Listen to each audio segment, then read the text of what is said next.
भूर्भुवः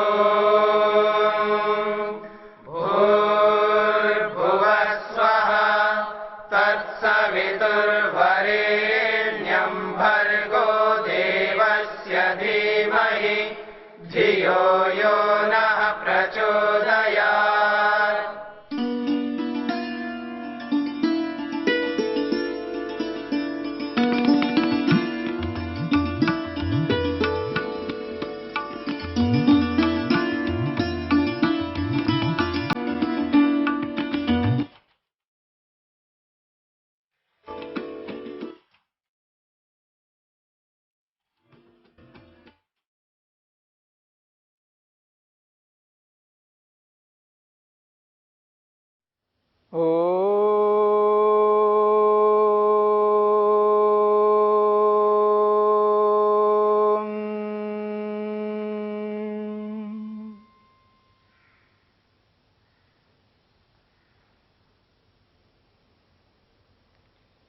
योग विद्या के अंतर्गत मन की 5 अवस्थाओं की चर्चा चल रही है।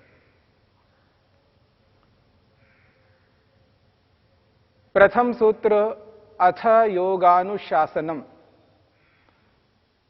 इस सूत्र के अथ शब्द को, योग शब्द को, अनु शब्द को, शासनम शब्द को लेकर के विचार किया।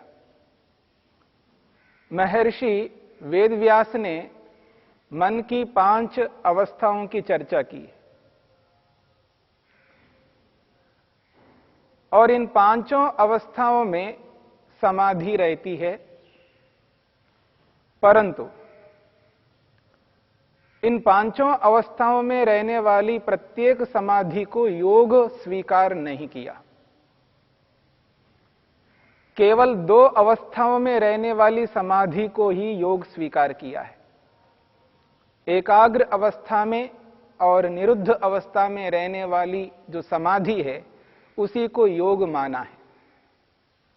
बाकी तीनों अवस्थाओं में रहने वाली समाधियों को योग स्वीकार इसलिए नहीं किया, उन समाधियों से मनुष्य का प्रयोजन, मनुष्य का जो अंतिम लक्ष्य है उस लक्ष्य की प्राप्ति नहीं हो सकती है। इसलिए 2 अवस्थाओं में रहने वाली समाधियों को ही योग माना है।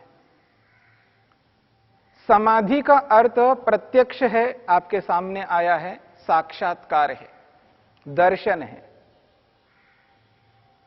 जो प्रत्यक्ष है, दर्शन है, उस दर्शन में, उस प्रत्यक्ष में और आज जो हम कर रहे हैं, जो भी हम प्रत्यक्ष करते हैं, आज जिनको भी हम देखते हैं, प्रत्यक्ष करते हैं, दर्शन करते हैं, साक्षात करते हैं, उस साक्षात्कार में, उस प्रत्यक्ष में और समाधि में जो होने वाला प्रत्यक्ष है, उस प्रत्यक्ष में क्या अंतर होता है, क्या विशेषता है समाधि में होने वाले दर्शन में और लोक में जिसको भी हम दर्शन करते हैं उसमें अंतर क्या है, इस बात को भी हमें समझना है। मैं आपको एक उदाहरण देता हूं। एक अंधा व्यक्ति है, जन्म से अंधा है। जो व्यक्ति जन्म से अंधा है, आप सब इस बात को जानते हैं, रूप का प्रत्यक्ष उस व्यक्ति को नहीं हो सकता। जो जन्म से अंधा है, उस अंधे व्यक्ति को रूप का प्रत्यक्ष कभी नहीं होता। इस बात को हम सब स्वीकार करते हैं। यदि मैं ये कहूं उस जन्म से अंधे व्यक्ति को भी रूप का प्रत्यक्ष होता है तो आपको अचंभा लग सकता है, पर लोक में वो नहीं कर सकता। यदि वही अंधा व्यक्ति योग के माध्यम से समाधि लगाता है, मेरी बात पर ध्यान देना, जो अंधा व्यक्ति है वो अंधा व्यक्ति कभी भी अपने जीवन में रूप का प्रत्यक्ष नहीं कर सकता, लेकिन वही अंधा व्यक्ति योग का अभ्यास करे, योग को अपने जीवन में उतारे, योग के माध्यम से अपने जीवन को बिताए और एक दिन आएगा वो अंधा व्यक्ति आंखों से तो रूप का प्रत्यक्ष नहीं कर सकता, लेकिन समाधि से रूप का प्रत्यक्ष कर लेता है। यह अंतर है। जिन वस्तुओं में रूप है उन वस्तुओं को वो आंखों से नहीं देख सकता है, लेकिन वही व्यक्ति समाधि में बैठ करके जिन वस्तुओं को हम नहीं देख पा रहे, जिन वस्तुओं को हम यंत्रों से भी नहीं देख पा रहे, जो सूक्ष्म से सूक्ष्म पदार्थ हैं, ये जो सारा का सारा ब्रह्मांड है, इस ब्रह्मांड का जो मूल कारण है, रॉ मेटीरियल है, उसको आज तक हमारे वैज्ञानिक लोगों ने पता नहीं लगाया क्या है वो। लेकिन वो अंधा व्यक्ति यदि योगाभ्यास के माध्यम से समाधि लगाता है और एकाग्र अवस्था को प्राप्त कर लेता है, वो अंधा व्यक्ति समाधिस्थ होकर के इस ब्रह्मांड का जो मूल कारण है उसको भी वो प्रत्यक्ष करता है, और उस मूल कारण में जो रूप है उस रूप का भी प्रत्यक्ष करता है, जो अमूमन कोई भी नहीं कर पाता है। वो अंधा होकर के भी समाधिस्थ होकर के उस रूप का प्रत्यक्ष करता है, क्योंकि कारण में रूप है, इसलिए इस पूरे ब्रह्मांड रूपी कार्य में भी रूप आया हुआ है। वो अंधा व्यक्ति आंखों से इस ब्रह्मांड में स्थूल रूप को तो नहीं देख पाएगा, समाधि लगाने के बाद भी, याद रखना मेरी बात को, समाधि लगाने के बाद भी आंखों से वो नहीं देख सकता, लेकिन बिना आंखों के ही इस ब्रह्मांड के रूप को वो मन के माध्यम से, समाधि के माध्यम से देख सकता है। यह अंतर है समाधि में होने वाले प्रत्यक्ष में और लोक में होने वाले प्रत्यक्ष में। हम लोक में कभी एक का प्रत्यक्ष करते हैं, केवल एक का।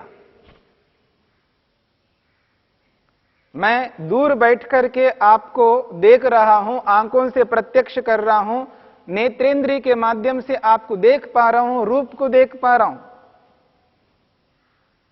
आपके पास में आऊंगा, आपको स्पर्श करूंगा तो आंखों से रूप को भी देख पाऊंगा और हाथ से स्पर्श करके स्पर्श का भी प्रत्यक्ष कर लूंगा। तो लोक में व्यक्ति कभी एक गुण का प्रत्यक्ष करता है, कभी दो गुणों का प्रत्यक्ष करता है, कभी तीन गुणों का प्रत्यक्ष करता है, कभी चार गुणों का प्रत्यक्ष करता है, कभी पांच गुणों का प्रत्यक्ष करता है। रूप, रस, गंध, स्पर्श और शब्द, इन पांचों गुणों को बारी बारी से भी करता है और एक साथ में भी करता है। कोई भोजन है, आप भोजन खा रहे हैं, आंखों से रूप का भी प्रत्यक्ष कर रहे हैं, नाक से उसके गंध का भी प्रत्यक्ष कर रहे हैं, जीभ से उसके रस का भी प्रत्यक्ष कर रहे हैं, और जब उस भोजन को हाथ से लेकर के मुंह में डाल रहे हो तो स्पर्श भी हो रहा है, स्पर्श का भी प्रत्यक्ष कर रहे हैं। इसके साथ साथ शब्द का भी प्रत्यक्ष करेंगे। अगर कोई पापड़ खा रहे हो आप, तो पापड़ को आप तोड़ रहे हो तो उसके शब्द का भी प्रत्यक्ष करोगे। पांचों गुणों का प्रत्यक्ष आप एक साथ कर रहे होते हैं, लेकिन अंधा व्यक्ति नहीं कर सकता। अंधा व्यक्ति उस शब्द का प्रत्यक्ष करेगा, उस गंध का प्रत्यक्ष करेगा, उस स्पर्श का प्रत्यक्ष करेगा, उस रस का प्रत्यक्ष करेगा, पर वो रूप का प्रत्यक्ष इसलिए नहीं कर सकता क्योंकि उसके पास आंखें नहीं है देखने के लिए। तो लोक में कोई व्यक्ति चार गुणों का प्रत्यक्ष कर सकता है, कोई तीन गुणों का प्रत्यक्ष करता है, कोई दो गुणों का प्रत्यक्ष करता है, कोई एक गुण का प्रत्यक्ष करता है। लेकिन वही व्यक्ति लोक में जिन गुणों को, जिन इंद्रियों के माध्यम से प्रत्यक्ष नहीं कर पा रहा होता है, वही व्यक्ति योग के माध्यम से समाधि लगा करके पांचों गुणों को इन बाह्य इंद्रियों के बिना, आंखों के बिना, नाक के बिना, रसना इंद्रिय के बिना, स्पर्श इंद्रिय के बिना, कर्णेंद्रिय के बिना, उन पांचों गुणों को अंदर से मन से उसका प्रत्यक्ष करेगा। समाधि का ये लाभ है। तो समाधि में होने वाले प्रत्यक्ष में, लोक में होने वाले प्रत्यक्ष में ये अंतर है। इसीलिए समाधि लगाने की उत्सुकता प्रत्येक भक्त को, प्रत्येक ईश्वर भक्त को यह उत्सुकता रहती है कि मैं समाधि लगाऊं, यानी मैं दर्शन करूं। समाधि शब्द को भले ही वो स्वीकार नहीं करता हो, लेकिन प्रत्येक ईश्वर भक्त ये चाहता है कि मैं दर्शन करूं, प्रत्यक्ष करूं। वो जो प्रत्यक्ष है, ईश्वर का प्रत्यक्ष है, आत्मा का प्रत्यक्ष है। और बहुत सारे ऐसे पदार्थ हैं जिनको हम देख नहीं पाते हैं, यंत्रों से भी नहीं देख पाते हैं। उन पदार्थों का भी प्रत्यक्ष जो समाधि में बैठ करके योगी करता है, वो विलक्षण प्रत्यक्ष है, विशेष प्रत्यक्ष है, विशेष दर्शन है, विशेष साक्षात्कार है। ये अंतर है लोक में होने वाले प्रत्यक्ष में और समाधि में होने वाले प्रत्यक्ष में। हां, समाधि में जिसको प्रत्यक्ष करना है वो केवल कल्पना मात्र से नहीं करता है, यह भी याद रखना। वो कोई कल्पना नहीं है। जैसे जिन इंद्रियों के माध्यम से हम लोक में जिन जिन पदार्थों का साक्षात्कार कर रहे हैं, प्रत्यक्ष कर रहे हैं, वैसा ही बैठे बैठे अंदर ही अंदर न जाने कितने पदार्थों का प्रत्यक्ष करता है वो। मन की 5 अवस्थाओं में जो 2 अवस्थाएं हैं, एकाग्र अवस्था और निरुद्ध अवस्था।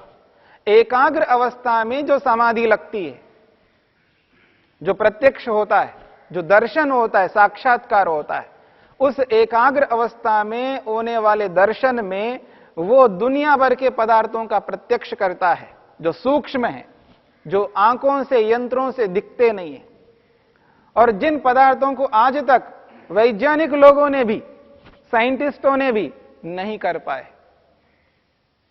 कोशिश कर रहे हैं, बहुत आगे पहुंच गए, वो बहुत आगे पहुंच गए, उसके निकट तक पहुंच गए ऐसा लगता है, पर अभी तक पूरा पहुंचे हुए नहीं है। हो सकता है एक दिन आएगा वो वहां तक पहुंच जाए या ना भी पहुंच पाए, वो भविष्य बताएगा, लेकिन उम्मीद हर वैज्ञानिक करता है। वो भौतिक पदार्थों का भले ही प्रत्यक्ष करे, परंतु आत्मा का प्रत्यक्ष, स्वयं का प्रत्यक्ष, थोड़ी देर के लिए भगवान को वो स्वीकार नहीं भी करता हो, लेकिन खुद को कैसे नकार पाएगा, कैसे खुद को झुठला पाएगा? वो स्वयं तो है, वो एहसास करता है मैं हूं, उस मैं का, स्वयं का, आत्मा का उसे यदि प्रत्यक्ष करना है तो उसको योग को तो स्वीकार करना ही पड़ेगा, योग के शरण में जाना ही पड़ेगा, आज नहीं तो कल जाना पड़ेगा उसे। तो आत्म प्रत्यक्ष यदि कोई करना चाहता है, ईश्वर का प्रत्यक्ष करना चाहता है, उसका माध्यम तो केवल एक ही है, योग। इसी योग के माध्यम से आत्म प्रत्यक्ष और परमात्मा का प्रत्यक्ष कर सकते हैं। तो एकाग्र अवस्था में जिन जिन पदार्थों का प्रत्यक्ष करता है वो अलग अलग समाधि में करता है। यानी एकाग्र अवस्था में 4 प्रकार की समाधियां प्राप्त होती है। एकाग्र अवस्था को जो योगी प्राप्त करता है उस योगी को 4 प्रकार की समाधियां लगती हैं, और उन 4 प्रकार की समाधियों में अलग अलग विषयों को वो प्रत्यक्ष करता है, जिनको हम आंखों से, यंत्रों से आज प्रत्यक्ष नहीं कर पा रहे। हां, वैज्ञानिकों ने कुछ सीमा तक उन्होंने प्रत्यक्ष किया है। एकाग्र अवस्था में जो 4 समाधियां लगती हैं, उन समाधियों के नाम इस पहले सूत्र में महर्षि वेदव्यास ने स्पष्ट किया। पहली समाधि का नाम उन्होंने दिया है वितर्क समाधि, वितर्क समाधि, और दूसरी समाधि का नाम दिया है विचार समाधि, और तीसरी समाधि का नाम दिया है आनंद समाधि, और चौथी समाधि का नाम दिया है अस्मिता, अस्मिता समाधि। वितर्क समाधि, विचार समाधि, आनंद समाधि और अस्मिता समाधि, ये 4 प्रकार की समाधियां एकाग्र अवस्था में योगी बैठ करके एहसास कर पाता है, अनुभव कर पाता है, प्रत्यक्ष कर लेता है। ये जो पहली समाधि है, वितर्क समाधि, वितर्क समाधि में योगी जिन पदार्थों का साक्षात्कार करता है, उन पदार्थों को सभी लोग आज जानते हैं पंच महाभूतों के नाम से, जो आंखों से प्रत्यक्ष नहीं किया जाता, जो आंखों से प्रत्यक्ष नहीं किया जाता, इंद्रियों के माध्यम से हम देख नहीं पाते हैं, उन पंच महाभूतों को वो समाधि में बैठ करके मन से प्रत्यक्ष करता है। पंच महाभूतों के नामों को सभी लोग बोलते हैं, पृथ्वी, जल, अग्नि, वायु, आकाश। पृथ्वी शब्द को बोलते ही हमारे मन में उस पृथ्वी पर जाता है, हमारी नजर, हमारी दृष्टि उस पृथ्वी पर जाती है जिस पृथ्वी को लेकर के लोगों में, दुनिया में, शास्त्रों के माध्यम से स्थूल रूप से बोला जाता है, जो धरती, जिस धरती पर हम बैठे हुए हैं, इसका नाम भी पृथ्वी है, इसको भी धरती कहते हैं। पर इस धरती का प्रत्यक्ष करने की आवश्यकता समाधि में नहीं है, क्योंकि इस धरती का प्रत्यक्ष तो सभी करते हैं। और पंचमहाभूतों में जिस धरती को कहा जाता है, जिस पृथ्वी को कहा जाता है, ये धरती नहीं है, ये भूमि नहीं है। और वहां पंचमहाभूतों में जिस पृथ्वी की चर्चा है, वो पृथ्वी सूक्ष्म रूप में है, जो इन इंद्रियों से दृष्टिगोचर में नहीं आ सकती। वो पृथ्वी इन इंद्रियों से नहीं जाना जा सकता उस पृथ्वी को, पर है वो स्थूल। स्थूल का मतलब वो नहीं है जो आंखों से दिखने वाली है। तो वो जो पृथ्वी है, जो पंचमहाभूतों में पृथ्वी है, वो सूक्ष्म रूप में है। उन पांच महाभूतों को मिलाकर के, पृथ्वी, जल, अग्नि, वायु, आकाश नामक पांच महाभूतों को मिलाकर के दिखने वाली इस धरती को, पृथ्वी को बनाया है। दिखने वाला जो पानी है, जहां भी हम देखते हैं, चाहे समुद्र में देखते हैं, चाहे नदियों में देखते हैं, तालाबों में देखते हैं, बरसात में देखते हैं, जिस पानी को हम देखते हैं, वो जो पानी है वो पंचमहाभूतों वाला पानी नहीं है। पांच महाभूतों को मिलाने पर वो पानी बना है। और आप हवन करते हैं, अग्निहोत्र करते हैं, यज्ञ करते हैं। जो गांवों में आज भी कहीं कहीं पर चूल्हा जला करके भोजन पकाते हैं, और जहां ईंटें बनती हैं वहां भट्टी जला करके ईंटों को पकाते हैं, जहां जहां अग्नि हम देखते होते हैं, वो जो अग्नि है, वो अग्नि ये पंचमहाभूतों वाली अग्नि नहीं है। पांच महाभूतों को मिलाने पर जो अग्नि बनी है, वो अग्नि अलग है, और जिस अग्नि को हम इन आंखों से प्रत्यक्ष करते हैं, वो अग्नि अलग है। ऐसे ही ये जो वायु बह रही है, जो हमको स्पर्श में आ रही है, जिस वायु के बिना आज हम सांस तक नहीं ले सकते, वो जो वायु है, वो वायु पंचमहाभूतों वाली वायु नहीं है। यदि वही ये है तो समाधि लगाने की आवश्यकता नहीं है, आंखें मूंद करके उनका प्रत्यक्ष करने की आवश्यकता नहीं है।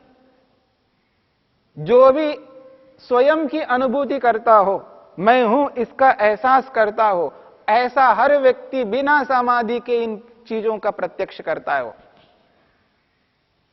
तो इस दृष्टिकोण से पंचमहाभूतों को हमें समझना है, वो कौन सी है, कौन से हैं वो पंचमहाभूत, उसके बारे में और चर्चा करेंगे।